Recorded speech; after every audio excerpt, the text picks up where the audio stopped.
Yes, ladies and gentlemen, welcome to another episode of Cork in the North. This week, the Boys Brigade are back. I'm riled up this week. We're riled up. We have had a very interesting week, ladies and gentlemen. Before we crack on, a big thanks to everyone that's listening. Record number of downloads, record number of listens, record number of patrons. We just want to say a big thank you to everybody that's liking, sharing and subscribing to Cork in the North podcast. Aaron Butler, what a week we've had.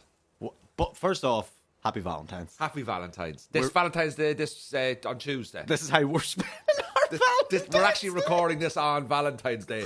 We are two of the loneliest men in the North. What are you doing Valentine's Day? Just me and Aaron are going to sit and talk because we've no one else to talk to. each other. Because we've got no one else to talk to.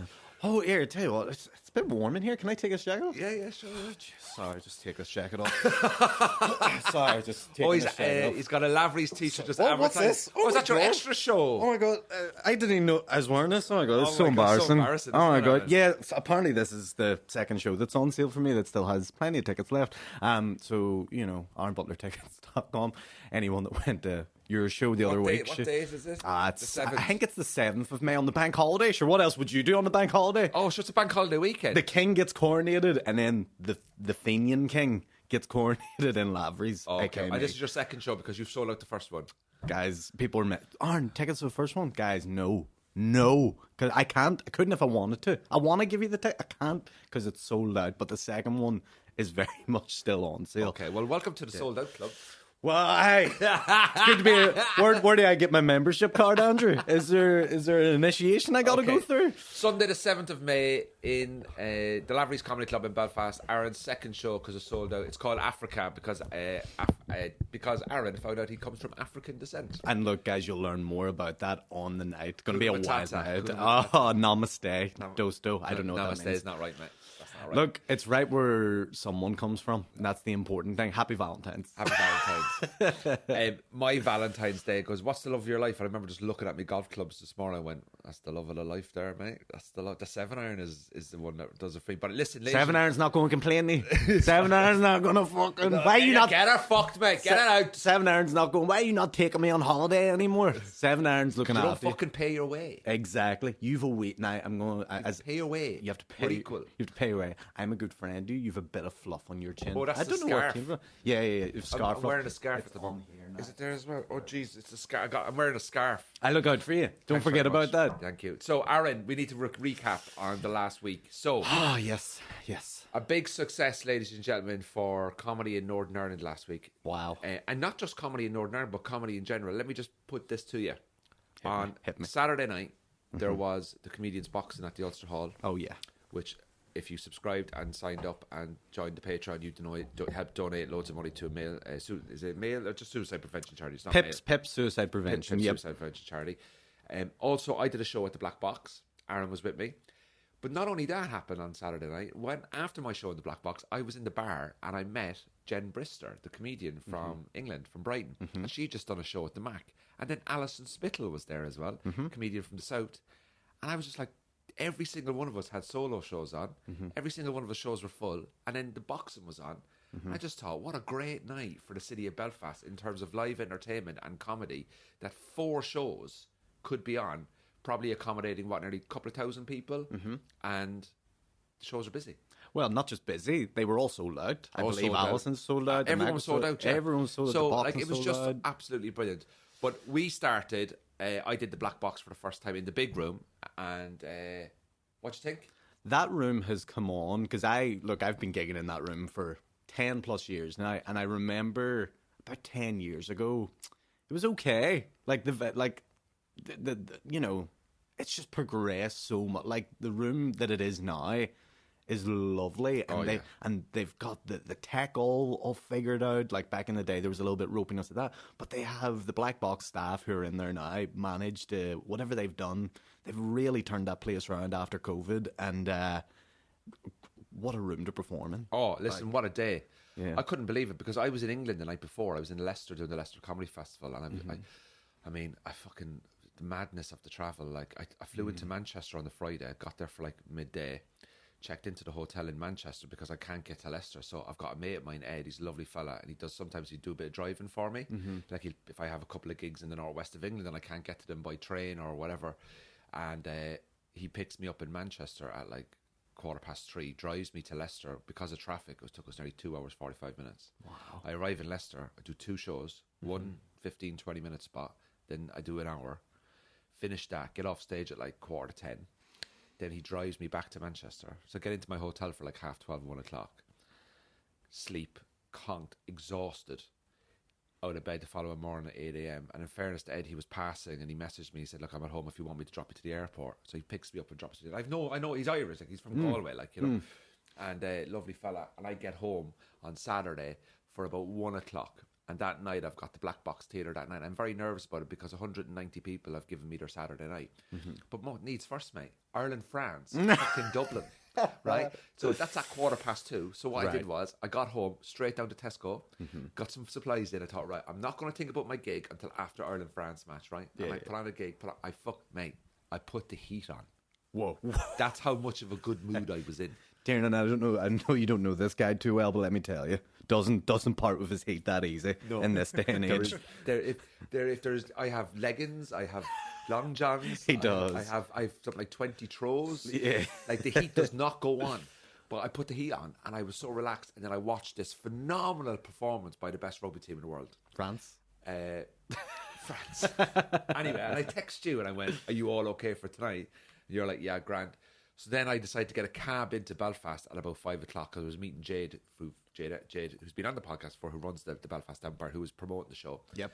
Turn up, the room just looked amazing. The staff were amazing. And I walked in and I went, this is brilliant. Oh. Backstage. And then you'd obviously gone to the boxing because that started at 7 and I wasn't starting until 8. So I'm now at the venue at 6 o'clock on Saturday. Where Jesus. The microphone. Oh, someone wants to get I'm in so the boxing. excited. You want a box? Hey, come watch those hands, okay? So 6 o'clock on the Saturday, I'm at the Black Box. Where are you? Where are you? So on the Saturday, I didn't really have much on that day. So Shane phones me and is like, oh, we're going to be there from like 4 o'clock in the Ulster Hall, just like getting ready and getting a safety briefing and stuff. Do you want to just go? So I was like, fuck it. I'll just go down for the crack. I'll get ready early, go down, spend the time with the lads, go get some food and stuff. We went to Nando's and whatever. So I was with all the comedians, like preparing for the boxing. That must have been some laugh. Well, this is the joke I made because there was at one point all the comedians were in a boxing ring because they were getting a safety briefing, and it was like 16 comedians or whatever. And I just thought to myself, if a bomb goes off at this point right now, Lavery's is fucked. I said Lavery's it'll be Colin Geddes every week, and that's because I was just looking because Dave Elliott was in too, and like all the commentators and like William was in because it wasn't just people boxing. Diona was there as well. So like I was just looking, going, the scene's fucked. If something happens here, if ISIS really wanted to kill the comedy scene in the north, that was the time. It was the pre-boxing safety briefing. Was the right moment to kill the whole north. If scene. the roof collapses on the Ulster Hall right now, for some reason, for structural integrity, and falls on everyone, we're doomed. But yeah, so it was a good laugh. Everyone just having the crack. You know what everyone's like. They're just everyone's making jokes the entire time. The good laugh. Everyone's trying to outdo each other, aren't they? That's what it's all about, really. Yeah. So then it starts to get about 5-6 o'clock, so people start to get a wee bit more serious now. They're like, start to get their gear and stuff on, start to get into fight mode, Andrew. Who get Mark McCartney in fight mode and fucking Mickey Bartlett, which involves Mark just opening a sandwich from Tesco and being like, I'm getting ready here. So I was there to ease the tension. You know, I'm there to I'm the jester. Right, I'm there. okay. You know what I mean? I know they're having a serious time. I'm there just to give them a little bit of just relax. bit of lightweight banter. Relax the nerves, guys. Don't be worrying. You know what I mean? I'm here. William Thompson. He was, for some reason, I was backstage with him as he got changed into his ring girl outfit as he was the ring. Stole the show, by the way. Oh, brilliant! Unbelievable. And what's funny is William obviously has his condition, cerebral palsy. Yeah. I always get mixed up between that and Bell's palsy, which is two totally different things, but he has the cerebral one. It's the best one to get. Oh, the great. I mean, if you're going to get a palsy, if you're going to get a palsy, I think that's the best palsy to get. So, they say that about cancer as well. Skin cancer is the best one to get because there's the least amount of people that pass away. Like my mum got cancer, but Skin cancer is the best. If you're going to get cancer, like try and get its skin. Try and get the skin. Yeah, when you go to the conference, try. What one do you want? Oh, I'm going to put a bid in for the skin. So anyway, he's got the palsy. He's got the palsy, but he obviously has to get in and out of the ring, and he starts drinking, and he to numb the pain, I think, but also because he's having a good night. And out of all the boxers that competed that night, I've no doubt in my mind he was the most injured and most in pain of everything. Because of his condition, he gets tired. At the after party, I had to hold him up at certain points because he could barely stand, but he was still drinking away, still didn't stop. I remember watching the Patreon, which I think you can still pay. Yeah, you can still, if you want to donate the pips, you can still do that. There was a comment from Dave Elliott, who was, I must say, looked the part of the boxing head commentator, and he had a rotating. You came on at some point. I watched it all yesterday. Yeah. He had a rotating cast of co-commentators, and there was one bit when William. If you haven't seen it, basically William's a lovely fella, a great comic, and he's in a pink leggings, is it? Pink leggings and a pink sports bra. Pink sports bra, and he's the ring girl. And there's only 3 rounds, so he's going in after every round, holding round 1, round 2, round 3. But it's the way he's doing it, and he couldn't fit in the ring, so he had to jump in under the rope. And there was people lifting him in and everything, right? It was just so. But anyway, Dave Elliott makes a comment on the page and just goes, William Thompson, I hope the DLA don't see him do this because he'll have his DLA stripped off him, you know what I mean? Because disability allowance. Yeah. So I thought it was absolutely brilliant. Some event. The energy in the room was class. Listen, just what I love about they did the boxing as well in England before as well. The English comedians did it. I know Mark Nelson fought, Kai Humphries and his brother were very big behind that. They raised a lot of money for charity. It's such a great event to do, and also the amount of work that goes in behind the scenes there in terms of the venue, the production, the sound, the lighting, the ticketing, the safety, the people who supply the boxing rings, the insurance, just the complete and utter organisation. Like there was Mick Conlon was in the audience, the pro boxer. Oh yeah, there's a few boys. Yeah. I was thinking to myself, if I was fighting in that, now I was actually down to fight. I was supposed to be fighting Darren, and I watched his fight, and I'm kind of happy I didn't. The guy's a fucking animal. Well, look, Darren, he plays a lot of those, like hurley and Gaelic sports, and he's not afraid to get rough. Like he's not afraid to take a knock, and when you're fighting someone. I was thinking, if I fought and I won, I'd love to have gone over to the ring and just looked at Mick Conlon. Mick Conlon! You're a dosser. Yeah. I'm like, you're a shithouse. You're taking everything I worked for, Mick. This ends in the ring with me and you. Yeah, that would have been great. This ends in the ring. Yeah. Saudi Arabia next Saudi year. Arabia. Eddie Hearn. Saudi Arabia. Conor McGregor can sponsor it. Give us the money.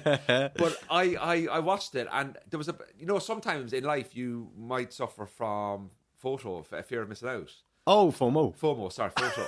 I say FOMO. You suffer from fear of the otters? I don't know. So anyway, you turn up at my show, and this is what happens. So I'm backstage, right? Aaron arrives, door bursts open, and he's got it on his phone, and he's like, "Come on." I said, Aaron, how's it going? I'm trying to get into it. And Aaron's like going, he's knocking him out. I'm calling this one. And I'm like looking at it like, goes, oh, that's a good jab. Now, I don't know anything about boxing, but all I'm thinking to myself is, I have a gig. I have to go on stage for nearly an hour and a half tonight. And anyway, there was a point just before the gig, I went, right, Aaron, I need to get into gig mode. And then I could see you were just like, yeah. Like a kid on his Game Boy. Yeah. So he comes. So you left. When did you leave the Ulster Hall? Before the first fight or the first fight? I left after Kieran's song finished because Kieran Bartlett opened the ceremony with a rendition of "Eye of the Tiger." Hilarious. Did you watch that bit? Yeah. Oh my god! Comes out in a robe and stuff like that. He fucking loved it too, but it was great. It was so good. So I left just as that happened, and then I stuck it straight on my phone, walked out of the Ulster Hall like this, and my eyes didn't leave the phone until I somehow showed up at the black box at 7:30. Get into the black box then, and then go backstage with you. So about 7:30 I'm in the black box. I then finish. Whose fight was it? We finished on Rachel McPeak and Claire. I think. Oh yeah, that was it. That was a bit of a needle, wasn't it? There was a bit of a needle in that one. People don't know there's a backstory to that. Bit of drama backstory. I'm sure people have heard it and stuff by this point, so I'll not go over it. But either way, it was a good fight. And then the phone goes down because we got to get into gig mode. We got to work. It's about 10 minutes to show then, and I go out. You go on stage first. Can you tell them what happened when I brought you on? Because I didn't realise what I'd said. So if you were at the black box on Saturday, first of all, thanks so much. Absolutely brilliant. What an audience. audience. What an audience. What a crowd. You guys are great. And look, you'll have an even better night on May 7th when you come to Iron Butler Africa. Anyway, yes. So I go on, and I Yeah. was not taken aback, but I was riffing a bit, and I went, "Oh, this is good." You know, when you get when you get the taste. Some eggs that made my skin crawl. You Yeah, get yeah. the taste of, oh, there's energy here. Yeah. And then I said, what did I say? Well, you did like a little bit. You were doing your bits and stuff, and everyone's loving it and blah, blah, blah. And then you're about to bring me on. And by the way, keep in mind, I'm already, for some reason, I was really nervous. I was really like, shit. My crowd are tough. Like. Well, no, your crowd aren't tough. It's more just, I was looking out at the crowd going, oh, I don't know if they'll like this bit I'm about to do, or blah, blah. I was just really second guessing my set or whatever. And then Jade was watching me. I was like, Jade, I don't know about this. I'm fine. I was nervous. And then you start going, I'm about to bring him on, ladies and gentlemen. I go, I've brought this you were like, brought this little guy on tour with me. You're like, this is my little buddy, is my weave. And I was going, why is he bringing me on like this is a Make-A-Wish scheme? Like, why is he... You're like, this is my little friend. You've seen him on the podcast. I love this little guy. And I'm like... Why? I'm like, I'm like, what's he saying? I'm looking at Jade going, was this for real? And then you bring It's like me I was on. getting a grant. Yeah, it was. It was like you're really bigging up how much of a favour you were doing for me, letting me be there that night. And so, but then look, I had a good laugh with it, and it was good. I knew you were just riffing, so you weren't really thinking about it. You were just getting me on. And then went on. Oh my God. I could have stayed on there for another 20. It was so much fun. It was like... Oh. When you did the joke about living in the West, there's 3 types of people in the West. I won't give it away because tickets are available for them. Yeah. But when you did that, I was standing at the back. And one of the things I get quite nervous about doing my own shows, because obviously if you come and see me at a Comedy Store or the Empire or something like that, you know, you could be on a bit of a mixed bill. And now that I'm so grateful and happy that, you know, I'm doing a lot more of my own shows and stuff like that, you kind of have to learn how to do it. Now, I've done a lot of my own solos before, but it's kind of different now, because when you bring in a support, and the way I do it is I go on at the start and I do like 15 minutes. And then I bring the support in. Now, some people just, the support person goes on, you know, and then there's a break, and then you don't see the main person you come to see. Whereas I'm like, no, I start it, because I compare a lot. So I'm well used to, like the guy that walked past with the top knot. Oh, yeah. I need the drinks. And then I started taking the mickey out of him. Yeah. And he was brilliant. Yes. He was great crack, him. And then his wife heckled me, but you missed this in the second half. She didn't heckle me. She contributed, but it was really funny. And I was up there going, I could just bounce this all night. I could just bounce the crowd. But I was like, no, I'm doing a show. I'm doing a show. Yeah. So when you did the joke about the 3 types of people in West Belfast, I was standing at the back of the room. And I know the joke, obviously. Yeah. And you'd started well. And I went out, and I remember just sitting there. And one thing I did was, it's always interesting to have a look at, see, who is your audience? Yeah. Like, what type of demographic are they? Yeah. You know, what do they look like? And I must say, a bunch of fucking rides. A bunch are right, even the fellas. Especially the fellas. I tell you something, my crowd in the black box, they were sexy. Do you know? Good looking people. I bet you enjoyed them. Do you not think, or like, I don't know what your plan is for May, but would it not have been great to have filmed that night? It would have, yeah. As a special? It would have, but I think I can do it better. So I've already spoken to them about May being filmed. I think that's a good idea. And there's only like 20 tickets left for May. Jesus. For the special filming of Andrew Ryan. So I'm actually thinking about filming the show in May in Belfast to be released as a special, because number one, first time ever doing that room. We did the studio together. Remember, we did that as a bit green of room.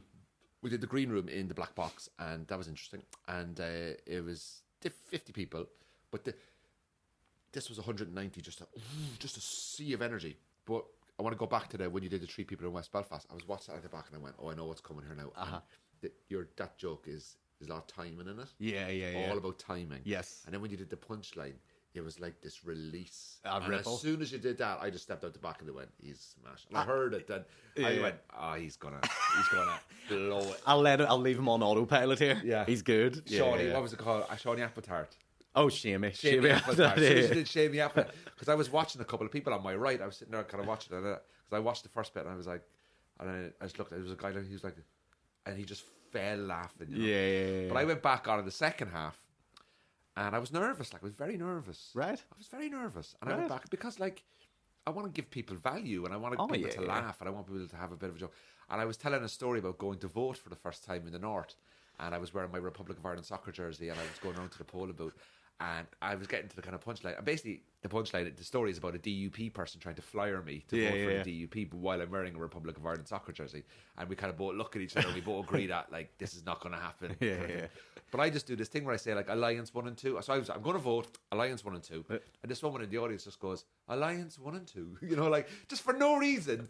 Mate, but it was the timing of it. Right. And then I pretended the voice came from God's wife the whole time. Like, what's going on up there? Like, and then I just kind of... But normally when people interrupt, it can be awful. Right. But that crowd interrupted maybe twice. Now, I'm not saying never interrupt, but they interrupted perfectly. Yes, they got it. They got it. They knew what the crack was, and they knew and to they be never quiet. they didn't want a dialogue, they didn't want a conversation, they just commented on something and it added. It got to, it was so funny I couldn't finish the joke because I said to the crowd, I said, do you know, that's more funny, that's funnier than the actual joke. So I can't do it. That happens. Do you see what I'm saying? They were just sometimes you get an audience that just know how to sit at a comedy show. And you know what? And like there's so many people in there from the podcast, right? And I remember meeting this girl called Catherine, who's a patron. Hello, Catherine. Shout out to you. And met her after the gig, and I think she'd come down from...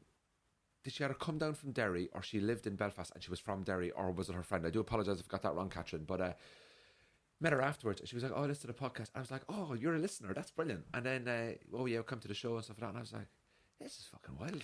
But I think the thing is, if people listen and watch this podcast, and they hear us a lot, they kind of come knowing that they're going to kind of like our style, and like they like the fact that my show, like, I'm pissed off with a lot of stuff, and then I'm quite jokey about other stuff, and then I'm quite sad about other stuff, and you know, there was you know, I told one or two little bits of inside my life that I wouldn't have shared before, and you could feel the audience just being a bit, because I was so comfortable with the crowd, right? Whereas in other gigs that I've done, like especially in Cork, and I've done against Cork and that, but like I've got my own family, and sometimes I don't really want to commit to it because they're like, "Oh Jesus, we don't really want Andrew to be talking about that because we're here with our friends," and you know, that kind of thing. My only what I was kind of raging at is that I couldn't stay to chat to the audience after, because I would have loved to have done that. He had co-commentary duties. I know, I had to go see the Bats. But listen, it was just one of those things that happened on the same night, and I was genuinely worried that I would lose a lot of the crowd. Yeah. Now,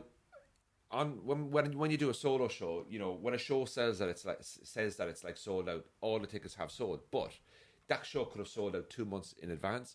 But on the day, things happen in people's lives. So I always say you will always get at least 10 to 12 people per show that won't turn up even though they've bought a ticket because they've got childcare issues, sickness, work, things are going on in life. You buy a ticket for a show in December, the show's on in April, you don't know what's going to happen in April.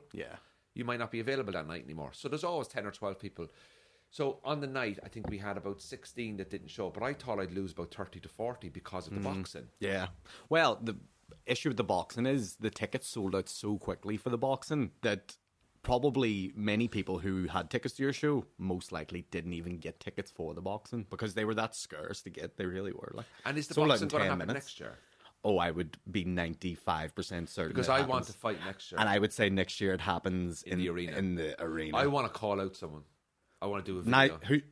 Who have you got in mind? Now, here's your chance. I'd love to fight Shane Todd. You want to fight Shane? I want to do the All-Ireland South v North. Yeah. Shane, you fucker. Go ahead. But I want 5 rounds. Shane, you can't handle 5 rounds. I want 5 rounds. With a Cork 5 man. minutes a round. And no gloves. And you can take whatever drug you want. Calpol is mine. I want 5. I was asked to fight. I couldn't fight. But I tell you something, if this is booked in for next year and it's in the arena, I'm going to come out on a throne with Cork flags. Oh, Michelle O'Neill's going to carry the fucking thing. I'm in your corner. I'm your corner man. You can be my corner man. Yeah, I'm giving you advice. Coach, right? I'm like wee Rocky. I want to start calling people out. I want to get I'm going to turn up with her. I'm going to walk into the ring with a Hurley. Yeah. I'm going to start fucking baiting. Show up to Shane's podcast, one of his live podcasts, and start shouting at him. Hey, come here. Yeah. You know, so because I think we're of similar stock, are we? I'd say so. Look, Shane doesn't want a war with you, Andrew. That's what I think. I think he's shitting them right now. No, 6 counties versus 26. I'll have to support him to South. But you know what? I think if you did a Northern Ireland versus Southern Ireland boxing, think of the media exposure on the whole of the island. So I think what you do is you get 4 or 5 from the north. You get 5 from the north versus 5 from the south. So it's an All-Ireland Boxing Night. South v North, not red v blue. It's green v green / orange / red, white and blue / never surrender / 12th of July kind of thing, right? Whatever that is. Coming together. And the north could use that as a tool for them to come together. Where would you have it? You'd have it neutral ground. You'd have it near the docks, and you'd call it the fight of the protocol, the night of the protocol. And whoever wins the boxing on aggregate, so if the South wins, the protocol passes, and government has to reopen. And if Northern Ireland win, the government fails. Let's do a boxing fight where the Southern Ireland fight Northern Ireland, and the winner gets to decide whether it's a United Ireland or it stays in the UK. Oh, if I win, it's a United Ireland. If I win, it joins Norway. You may start training right now. Right now. Shane looks fit, doesn't he? Look, let me tell you. I'll fight. I'm not fighting Sean Hegarty. You're not fighting Sean? You want that smoke? Did you see him? Look, but yous are both similar age. I'm not fighting Darren. I'd fight you. Would you fight me? Absolutely. Would you? Well, here's the thing. Do you know what? Halfway through, you'd break out into rhythm, and I'd be like, you'd break out into like, fucking Blood Brothers or something like that. Like, my ring gear would just be a mankini. Yeah. Like, do you want this? Just my dick, my little tiny soft dick just hanging low, just being like, no, you don't want this. You don't. Well, sorry, no, I approve it. But I think, yeah, I think it should be the north versus the south of Ireland. It's not a bad idea. I'm not mad at it. Look, I don't book it, but I think if you talk to whoever books the boxing, they'd be into something like that. But start.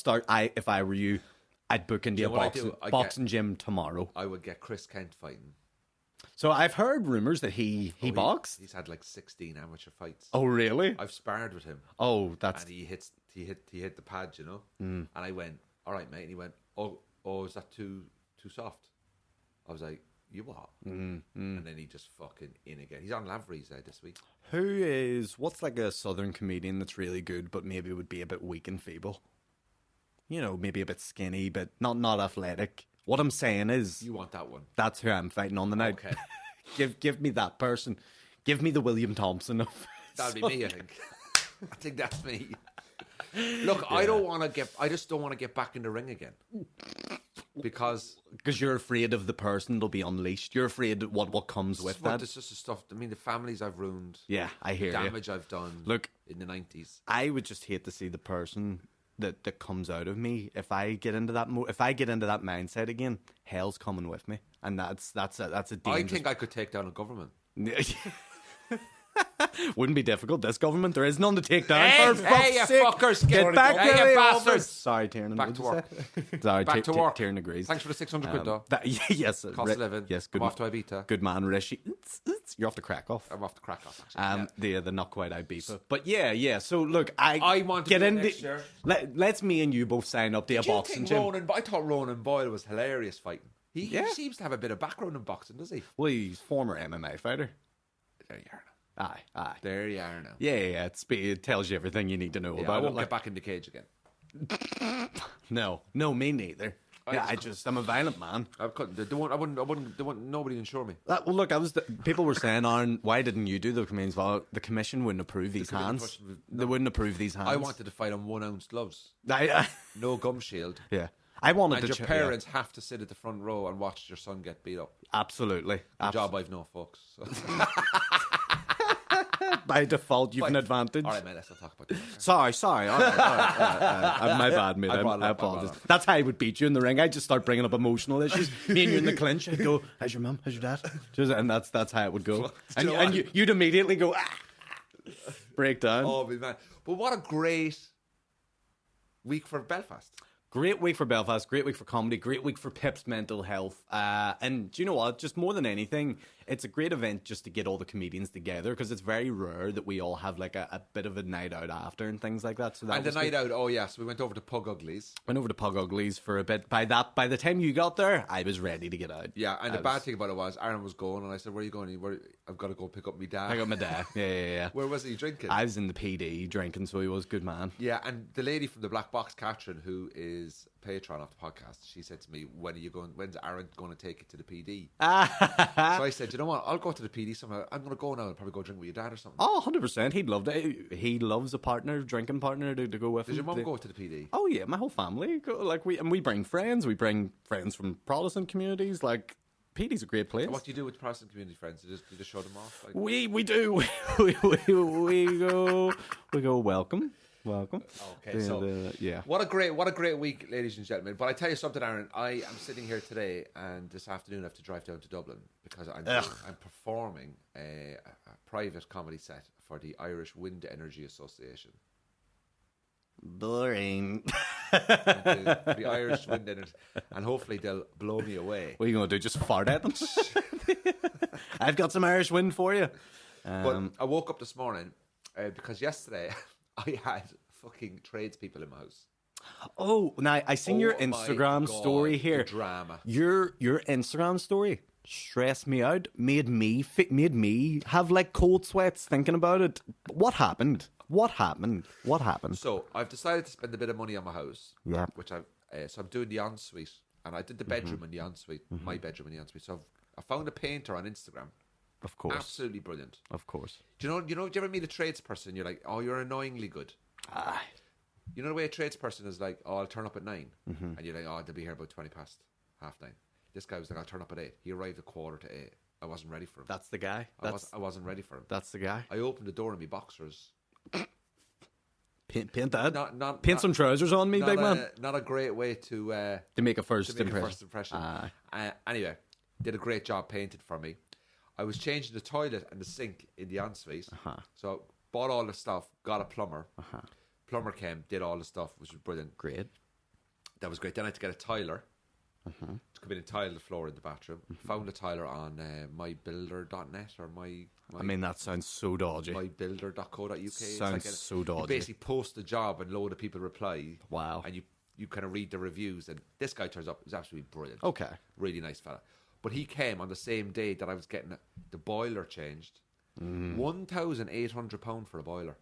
I actually thought it'd be Why more. wasn't that on the fucking leaving cert? I thought it was more. I thought it was like 5, 6. No. Mine's only gas only, though. What's that mean? I'm not doing water in it as well. Oh, so how's your water work? I don't know. How do you get hot water? Well, when you turn the heat on, the water gets hot. Right, so you don't have instant hot water? No. You have to let the gas run for a bit. Is that like an immersion? Well, immersion heaters... I just know how to do it. Immersion heaters, electric water. All I know It's not. is that when the heat goes on, the hot water's hot. Great, that's all I need to know. When the heat goes off, the hot water cools down. Okay, my water's always hot. Is it your water? Okay, but you're probably paying a bit extra for that. Well, I was with the house. I didn't pay for the boiler, Right. but yes. £1,800 for a boiler. I nearly fucking rang the PSNI. And reported yourself for paying the money. Reported myself, yeah, for that. Put me in the cellar. But the guys doing it were absolutely hilarious, and they were great crack, and they came in straight up, gave me my 5-year warranty, walked me through the whole thing. But what happened was, the tiler turns up, okay, and I don't have the right equipment for him. I bought the wrong equipment. All right. So I had to go down to B&Q, buy the right equipment. Then I brought the right equipment back up, and one of the new right equipment things was now not a wrong equipment. So I've had 2 trips to B&Q. Oh, dear. Then what happened is the guy fitting in the fucking boiler, there's a load of tiles underneath the boiler where the pipes are. He said, we have to take these tiles off the walls because we need to change some of these things. So you're going to have to get a tiler to rebuild this part of the kitchen. So I walk upstairs and I go, hey, man. Congratulations. I have another job for you. You've got to you're promoted. Yeah. So he's doing the ensuite. I'm driving. I've been to Screwfix, Builders Merchants, B&Q twice, right? Not eating. Was this yesterday? Yesterday, made the stress on me. Oh, fuck I'm this. about 200 quid down. 800 quid for the fucking boiler. Another couple of hundred for the thing. Well, anyway, long story short. It's an expensive day yesterday. I says to the tiler, can you come down and have a look at the thing? And he goes down, he goes, yeah. He goes, yeah, I can do that for you. So then as he was doing it, he thought the other guys had finished, but they hadn't started. And it got to the point where they put in a different type of pipe. So we now have to build another section of the kitchen to cover the pipes, which is being done on Friday. I'm not around on Friday. So I've had to give the tiler a key to go in to finish the job. So I now have to pay for another day's labour for a job that I haven't budgeted for. So I went to bed last night absolutely fucking stressed. And then at about 8 o'clock, I went upstairs to the bathroom to clean the tiles. Fucking radiator full leak. That's what I seen that. Now, how did that even Right, come so to there's be? a full leak in the radiator. So this is about 8 o'clock. I've got Liverpool Everton on Sky in the back, which is the Merseyside derby. I now have flooded ensuite toilet with new tiles that haven't even been cleaned. I'm down $2,500. I'm not happy. No. Right? And I clean up. I can't get the leak to stop, so I take off all the tubes. I've got my spanners and all that kind of YouTube in it. And all I'd that have kind been of stuff. so useless. So I messaged my plumber, who's at home. Where does the water go when it's leaking? It's coming out. Just what's on the happening is floor? it just goes on the floor, yeah. So you have to kind of put a towel around the kind of the pipes at the side so the towel takes the water, like. Fucking hell. So the towels now are getting too wet. So I get onto my plumber, send him a video, and he says, I'm not around. Then I realise that the cold water taps in the house aren't working. Oh, boy. So I have to go into the hot press, and I realised turn them all anti-clockwise because the guys who were doing the gas had never researched. Anyway, I'm banging the head off the fucking wall because I don't have the skill set Here, right. in my head to deal with this. Anyway, the plumber goes, I've got a guy out in Bangor who can come up to you tonight and help you. This guy from Bangor comes all the way up, lovely fella, walks in the door, Man United football jersey, they went, like this guy. Oh, wow. Comes in, comes upstairs, has a quick look, takes out a spanner, ding. Perfect. Simple. Most simplest fix. Look, Andrew. Embarrassed. Here's what we do. We put a match to the house. No, We put a match to the house. You come live with me, and everything will be fine. there's no way I'm living with you. Aaron, you can't even live with yourself. I know that's true. Actually, I would hate that. Can you that imagine me my living biggest with you? fear in life is like a close friend coming to me going, "I need someone Can to you stay imagine for." if I was married and No. she kicked me out? Sorry, go ahead. Can you imagine she kicked me out? Yeah, when? Or he kicked me out. Depends who I marry. We're equal opportunities here. Yeah. I haven't identified. I identify as a 21-year-old man. You know that? Yeah, you're a 21-year-old bi man. Okay. But no one can prove otherwise. I'm not bi. Look, you haven't been with a Married fella to the yet. game, mate. Married to the game. Married to the hustle. I thought you said married to a gay, but you're married to the game. Married to the game. Yeah. But say, for example, I was married to a woman. Yeah. And she kicks me out because You're golfing too much. golfing too much. Yeah. You're I'm paying not too much for boilers and all. paying too much for boilers. yeah. Leaving wet towels in the bed. Yeah, you're watching the derby too much. Yeah, going to play darts. Yeah. You know what I mean? Googling. Yeah, you're calling out people for fights. Calling out people for Yeah, fights. yeah. Googling Russia's toughest prisons. Yeah. And I ring you and I go, Aaron, I've nowhere to go. Is there any chance I could come and stay with you for 2 weeks? Not only that, you're getting me depressed because I've been kicked out of my house. Jesus. Not allowed to see my kids anymore. Oh, boy. Which to be honest with you, probably wouldn't bother me. Kids would be delighted too. Oh, man, they'd fuck. Thank fuck he's away. I don't even have kids, and I already get anxious thinking about having to pay attention to them. Yeah. It's a lot. And then not only that, I'm not going to. I have to stay for 2 weeks. I'm depressed. I'm down, and I only work at night, so I'm around in the day as well. Oh boy. Can you imagine the boy. anxiety? And then I have to bring all this drama, and then on a drama into your life, and then on a Monday night you have to sit there and be like, "So Andrew, what you want to do?" She won't answer the call. She won't answer me. Oh well, you could just maybe do a bit of exercise, Andrew. Keep your head above water. You'd go fucking. You'd move out. You'd probably move out and let me have your house. I booked 2 weeks to Florida to go to Disney World, and I just go, Andrew, enjoy. I don't want to know what you do in here. Just you be out of here by 2 weeks Sunday and have fun. That would be my. Would it? my Have you ever 100%. had to help or take in anybody because of a relationship breakup? No.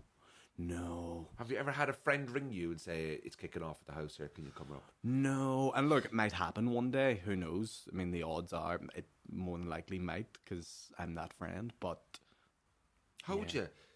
I've got asked to help a relationship once. I got asked to help a relationship. that must have been a bad relationship.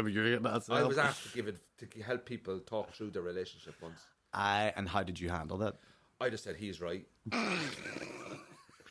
No, I didn't. Wow. I didn't say that.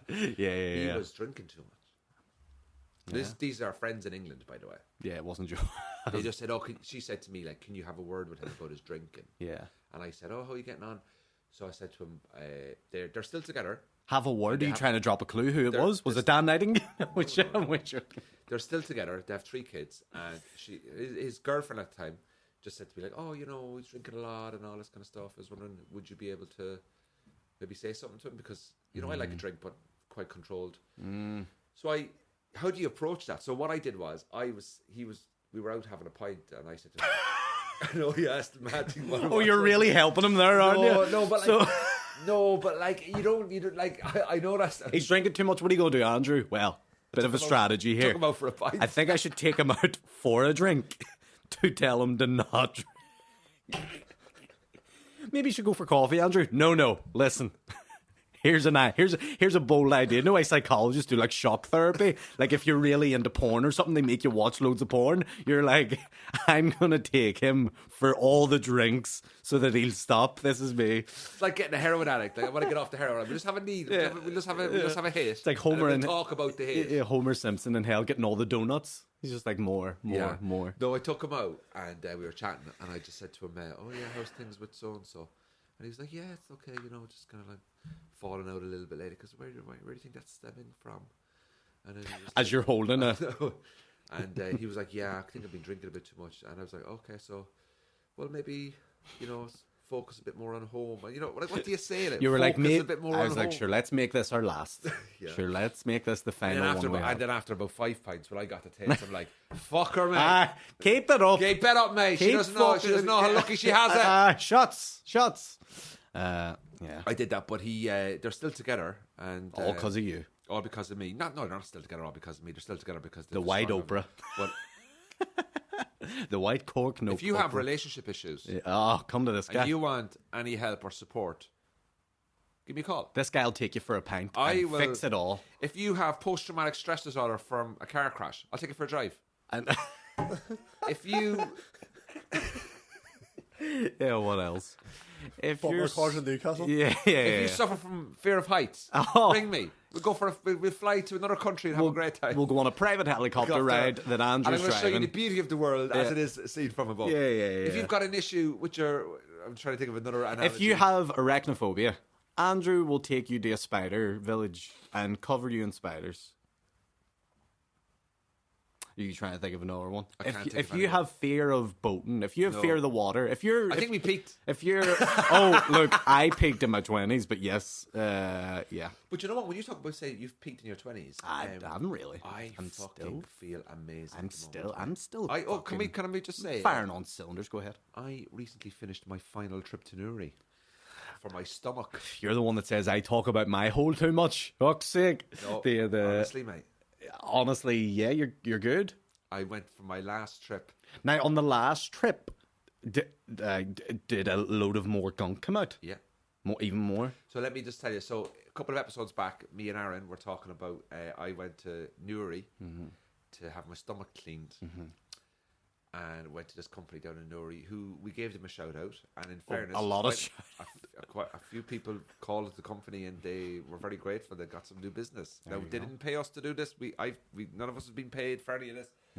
Sponsorship is available on the podcast. This company we just gave them a shout out called Inner Angel in Newry. Great bunch of people down there. As we'd say in Cork, whether you're male or female, great bunch of lads. And great bunch of lads. Anyway, I went down for my final treatment. Oh my God. Did they give you like a wee sticker at the end of it and all, being like, you did good? We lollipop and all? Oh, mate. I went back in. I felt comfortable. Oh, you were too comfortable? Felt safe. You went in pants out. You're like, someone get a tube up my heart. I was naked from the waist down in the car park walking in. But you know what the mad thing about it is that I want you to do it. Would you do it and come back on the podcast? Here's the thing. I've did some research into it and now I don't know. There's nothing wrong with it, man. Well, it's not that there's something wrong with it, but I looked into it and I see mixed reviews of being like, look, if you feel okay, you probably shouldn't get it done because your gut's probably fine. And I do feel mostly okay. Yeah. But you're a healthy fella anyway. Yeah, and then they say like, as well as getting rid of the bad gut bacteria, it gets rid of the good gut bacteria as well. So because it isn't like official doctor's procedures, I don't know. Like, I'm not against it, but I'm 50-50. I'm on the fence. Yeah, okay. I'll look into it more. Well, I'm going to go every 6 months. And listen, there's nothing wrong with that. I'm gonna go if it makes you feel good. Oh, I went in anyway, and I sat down, did the thing, and it was grand. And the lady said to me, right, Andrew, you don't need to come back for any more. You don't. Some people may need 4 or 5 sessions, depending, it's because you don't need any more. And I was, well, am I good? She goes, you're clean. And I went, oh, Jesus. You're clean. And I Eat your dinner off it. Oh, tell me. And I left, and well, good, yeah. I left, and I went, and I was driving home, and I thought to myself, oh, that was good, But then the following day when I woke up, I actually thought I put weight on. Right? Have I put weight on? Because the last time I went, I lost a bit of weight. I thought maybe I was full of air. Yeah, maybe. Maybe you're like just... kind of maybe I was like full of air or full of water or something. Well, like yeah, that, like. water's usually a big one. You can be very bloated with water. But no, it was absolutely brilliant. And so done me sessions. I think my cousin's going to go and try it. Great. And I know a few people who have messaged me on Instagram saying that they've been down and stuff like that to it. Listen, try it. I think it's good for you. It's good for your gut health, and it's all about your stomach and the diet. But since I've had that now, there has been a little part of my head where it's like, well, my stomach is clean. I can eat a bit of shit food for a bit. You're like continuously. It's like going like, well, I've not had heroin for 2 weeks, so. Let's just I have a wee bump. I can have a bump. I can have a wee bump. Yeah. It's funny how your brain works like that, isn't it? Doesn't it? It's like basically saying like, oh, you've got rid of all the skin cancer. Great, 2 weeks in the sun. Yeah, you know what I mean? Like, it's so fucking stupid. Like, yeah. But I think by the end of the year we're going to get you in, Aaron. Mate, look, here's the thing. Well, let's Patreon vlog it if we do. Oh, over 18s only. No. The kids, no, I'm only joking. Yeah, we'll strap a GoPro to my hole. Yeah. They're like, we're not even doing the procedure today. I'm like, what? I think I have a camera that might fit though. Oh, look. If anything, can I tell you something? If he goes down and do that business won't even let him in the door. They'll be like, here's Aaron Butler, close it up. You'd get more than a GoPro up there, trust me. You get a fucking IMAX camera up, I think. The thing they used to shoot Avatar. The world of Pandora, aka my hours. Sorry, enough talk about my hours. It's fine. We've reached our quota. Quota for the week. Our hola? Sorry. I was buzzing with it, man. So it's all good. I'm buzzing for you. But I'm delighted. But do you know what? Like I think I feel. I mean, I don't know about you, but like this. I think this year started really well. My year was a weird start because I wasn't in the country for the most part of the start of the year. You're fucking American, man. But now my year feels good. What a start to the year, though. Oh, look, to be fair, looking back, it was fucking class. Like, it was beautiful. I miss Miami and Florida and so much. Just a different way of life, and the air's different, and the fucking people are more chill. It's just, I don't know. But I also am very happy to have more routine in my life and more, especially like with comedy here. Like, you can't be away for too long because you can't not gig for too long because you start feeling rusty and you lose that muscle. So yeah, I'm just glad to be more settled now. Like, even though holidays are good. Yeah. Like, even yesterday when I was stressed out in my house, with all the fucking shite, the work people going around and doing all that stuff, like, and they were all great tradespeople and very nice people, and I know how difficult it is to get like a tradie person, man or woman, to come out and do a bit of even with all the stress. And when I went to bed last night, I was just like going, but this is positive stress. Yeah. Like, these are like, this is good stress. I mean, like, and I know how privileged we are to live in this part of the world when you compare everything that's happening in the world at the moment. Yep. And I understand that these are like first world problems. Look, here's me whinging and moaning about fucking tiles in my bathroom. I'm fully aware of what I'm talking about. But this is positive stress. I'm making changes for the better of me, for the better of my health, for the better of my house, for the better of my comfort, for the better of this. Because my house, like, I'm very precious about my house. Me too. Like, I fucking love my house because it's such a safe sort of environment. And just even like, I have to scrimp and save to do up my house. Like, I don't. Me too. I'm not rich. Like, I can't. Like, if you said to me, Andrew, let's go on 2-week holiday to Spain, I go, I can. Oh, I can't take more than a week off. Yeah. Because when you're self-employed and you don't earn money that week and you spend money that week in Spain, so say if it costs you 500 quid to go to Spain for a week, so you're down 500 quid, plus you're also down a week's salary. So let's pretend that week's salary was, let's just say, another 500 quid. You're down $1,000. Oh, yeah. Like, you can't, like, so being self-employed, people say, oh, being self-employed, you can claim for this, you can claim for that. You have A, no security, B, no holidays, pension you can fucking, I mean, I'm going to have to marry someone rich. I'm going to have to do, like, marry an 85-year-old woman. I'm trying to do that now. That's got, like, you're trying to do that now. That's, like, got a week to live. And there's real love there, like. Real love? There'll be real love, like. And then she leaves me her house in London or something. Like, that's exactly what I'm going to imagine she divorces you before she dies and you owe her half. The old bastard. Yeah, like, I have to give her half of my house in Belfast. And like. she kicks it. Yeah, but, like, that's the mad thing about it is that, like, all the stuff that I was stressed and worried about last night, I just kind of caught myself on and went, this is positive stress. Yeah, look, whenever you've seen other parts of the world that are just living in absolute squalor Oh, and it's poverty. terrible out there, man. Oh, man, believe me, from seeing it with my own eyes, you sort of, sometimes it is easy to forget, like, oh, we're good. You know what I mean? Oh, listen, honestly, like, people don't. And I know people. I mean, fucking hell. I mean, Jesus. Even in this country, look, there's homeless in this country, and there's people in this country that are living in terrible conditions too, and they shouldn't be. And it's sad, but yeah, we're very fortunate that, you know, we get to live the lives that we live. Yeah. We have our houses, we have stand up, we have, you know, some money behind us that if things go wrong, we can have, like, you know, we're yeah, there's definitely a lot worse off we can be. Well, yeah, and also as well as, I mean, just watching the clips from Turkey, like. Well, I mean, look. I haven't watched any Yeah, of it just I mean, because it's just. it's, I don't know about you, Aaron, but because we're comedians, I go on BBC and RTE a lot, right? I dabble. And I don't know. Every day there's a murder. Yeah. There's people missing. I avoid that news. There's a murder. There's people missing. Because you can make yourself sad if you read too much of that stuff. There's a shooting. There's a stabbing. Yeah, yeah. There's tragedy all over the world. Fucking, it's like I remember down when I was growing up in the 90s down in Cork. We would get, now I swear to God, now, like, we would get, if there was a murder once a week down south, or even once every 2 weeks, it was some news, like. Right. Man, it's every day. But It's nearly every day. you know, tell me, when was the last feel-good news story you read? Well, good news doesn't sell, does it? That's why you only ever hear about the bad stuff.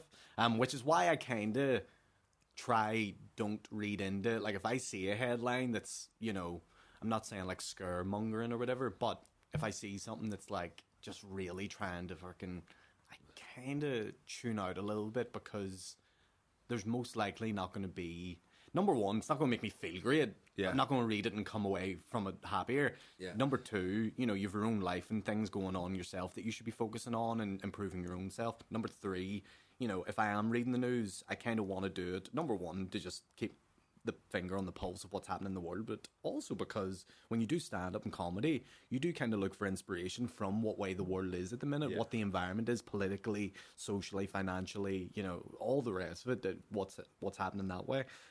So I just think you got to be careful that you don't dive into that rabbit hole too much and make yourself feel like the world, because you can very easily, people like you and me especially, because we're overthinkers and we're constantly thinking of you know, what's happening and what's going on around us. It's that crippling, you know, feeling of, oh my God, everything's falling to shit. You know, the fucking the mortgage interest rates going up, the cost of living, like, blah, blah, blah, blah. You know, we can very easily talk ourselves into a spiral of insanity. But on the opposite side of that, we need to just chill and just take a breath and be like, the black box audience are great. Yeah. And do you know what I find mad about living up here in the north, in the difference in progress up here, as somebody who wasn't born here, wasn't raised here, isn't the lived experiences that You remember it. 30 years ago, 35 years ago, used to be car bombs going off and everybody was getting really upset. Yeah. What people are getting upset about these now are people singing songs on TikToks. Yes. They shouldn't be saying. And you know what? I know it's terrible and you shouldn't be doing it, but guess what? That's progress. That is If progress. that's what you're getting upset about now, is words in a song rather than a car bomb. I take the words in a song over the car bomb any day. Well, look, there is some songs. Look, sometimes I see a video on TikTok and I go, let's bring the troubles back. This really ruined my day. No. Troubles Part 2. Ladies and gentlemen, Cork in the North. Details on the new live show coming up, which is going to be recorded on a Sunday afternoon in Belfast with coffee and cake. Cork in the North with special guests as well. Tickets will be on sale on the Patreon pretty soon. They get first dibs on the tickets. You can also sign up to the Patreon. Links are on below. In the biog, follow us on Instagram at Underground Comedy, Cork in the North podcast. Aaron Butler, go see Aaron in May as well in Lavery's Comedy Club. I'm also doing my second Black Box show with only 20 tickets available the following Friday after Aaron. So you can see Aaron the week before, then you can come and see me. So that would be great. And you'll be able to see us all again. So ladies and gentlemen, thanks for liking, sharing, and subscribing. Please do keep following the podcast and send in questions as well if you want us to talk to you. Bye.